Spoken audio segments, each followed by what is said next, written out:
Students, how are you all? I hope you all are fine. Today we will do some vocabulary, idiom phrases. It means कुछ मुहावरे आज हम पढ़ेंगे, उनको समझेंगे, साथ ही उनका अर्थ क्या होता है और उस मुहावरे को, उस इडियम को हम एक सेंटेंस के अंदर या फिर अपनी डेली लाइफ में कैसे यूज कर सकते हैं. Okay, so our first idiom is walk in the park. अब अगर सिर्फ सेंटेंस को समझा जाए तो इसका मतलब हो गया कि पार्क में वॉक करना, बट नहीं. जो एक्चुअल मीनिंग है इस मुहावरे का वो है समथिंग सिंपल और इजी, यानी कि कुछ ऐसा जो बहुत ही ज्यादा सिंपल और आसान हो. अब इसको सेंटेंस में हम कैसे यूज करेंगे? Solving this question is a walk in the park, यानी कि सवाल को हल करना पार्क में वॉक करने जैसा है. यानी कि ये जो क्वेश्चन है वो इतना आसान है जैसे कि एक पार्क में वॉक करना. ओके, आप भी इसे अपनी नॉर्मल डेली लाइफ में बोल सकते हो कि I can do this work it just like walk in the park, यानी कि कोई भी काम है मैं तो ऐसे कर सकता हूँ जैसे कि पार्क में वॉक करने जैसा. ठीक है, तो आई विल रिक्वेस्ट यू कि आप अपनी डेली लाइफ में नॉर्मली इन इडियम्स को यूज करें. Okay, next is beat someone to the punch. अब जैसा कि ईडियम में लिखा है, अगर इसका नॉर्मली मीनिंग देखें तो ये कुछ ऐसा है कि किसी को पंच मारा जा रहा है. ठीक है, लेकिन नहीं, जो एक्चुअल मीनिंग है वो ये है फास्टर देन समवन एल्स, यानी कि किसी और से भी बहुत तेज होना. ठीक है, यहाँ पे तुलना की जा रही है किसी और इंसान के साथ कि उससे बहुत तेज होना. Like example is I wanted to buy a used car but someone beat me to the punch, यानी कि मैं उस कार को खरीदना चाहता था, मतलब मैं चाहता था और मैं खरीदने ही वाला था, but someone beat me to the punch, पर कोई मुझसे पहले ही उसको ले गया. यानी कि कोई काम है जो आप करने ही वाले थे पर आपकी आंखों के सामने से नजर चुरा के कोई आपसे भी ज्यादा फास्ट निकला और उस काम को कर ले गया. ठीक है, लाइक आप क्लास में हो, मैम ने आपसे कोई क्वेश्चन पूछा है और आपको उसका आंसर बहुत अच्छे से आता है, आप बताने ही वाले हो पर इतनी ही देर में आपके फ्रेंड ने आपसे पहले वो आंसर दे दिया, तो एक अपॉर्चुनिटी थी जो वो ले गया. ठीक है, तो आप कहोगे कि he beat me to the punch. Okay, next is hit the books. अब नॉर्मली मीनिंग दिखे जाए तो ये है कि बुक्स को हिट करना, बट नहीं, जो एक्चुअल मीनिंग है वो है टू स्टडी मीन्स पढ़ाई करना. सेंटेंस में आप कैसे यूज करोगे इसे?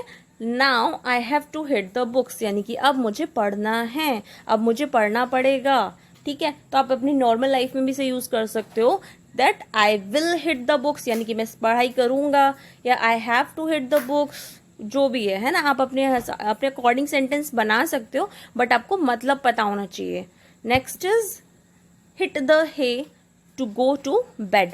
हिट द हे का नॉर्मल मीनिंग दिखा जाए तो ऐसा है कि भूसे को मारना, हिट करना, बट नहीं, इसका मतलब है सोने जाना या go to bed.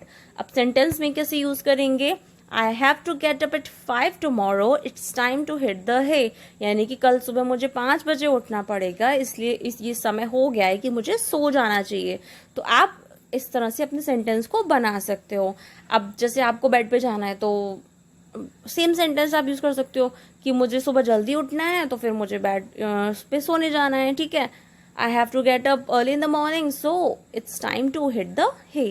Next is in touch, in contact. In touch means छूना होता है, बट नॉर्मली कहा जाता है ना प्लीज कीप इन टच, यानी कि हमारे कॉन्टैक्ट में रहो. आपको जब मैम भी क्लास में पढ़ाती होंगी या आपके पेरेंट्स को जब पीटीएम में मिलती होंगी तो मैम आपके पेरेंट्स को बोलती होंगी कि आप हमारे टच में रहिए, प्लीज कीप इन टच. तो उसका मतलब यही है कि कॉन्टैक्ट में रहिए. लाइक सेंटेंस कैसे यूज हो सकता है?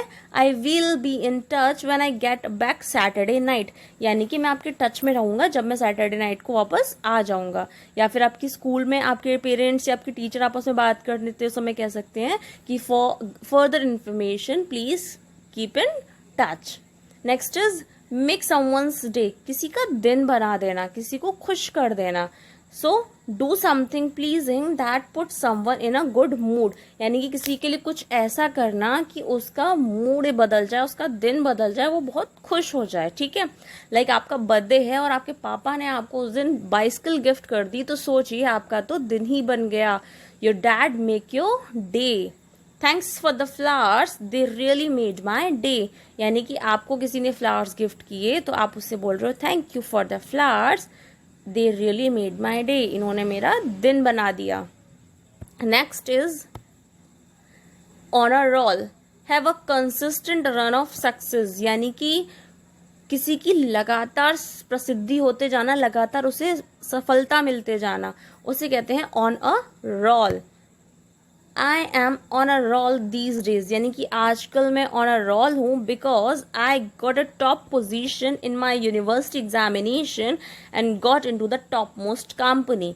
अब कोई किसी ने बीटेक पास आउट किया और वो अपने यूनिवर्सिटी एग्जामिनेशन में टॉप आया, और टॉप आने के बाद क्या होता है, जाहिर सी बात है उसे किसी अच्छी कंपनी में, किसी टॉप मोस्ट कंपनी में एक अच्छी पोजीशन पे जॉब मिल जाएगी। तो उसका क्या होगा कि वो लगातार उसको सक्सेस मिलती ही गई। पहले तो वो एग्जाम में टॉप कर गया, ठीक है, उसके बाद फिर उसे टॉप मोस्ट कंपनी में जॉब भी मिल गई। तो अब जब अच्छी जॉब मिल गई है, अच्छी सैलरी मिलेगी, तो सब कुछ अच्छा ही अच्छा होगा, है ना। तो किसी की लगातार सफलता मिलते जाना किसी को। Next is spin a yarn, यानी कि यार्न होता है धागा, यानी कि धागे को स्पिन करना, बट नहीं, एक्चुअल मीनिंग है टेल अ स्टोरी, कहानी सुनाना।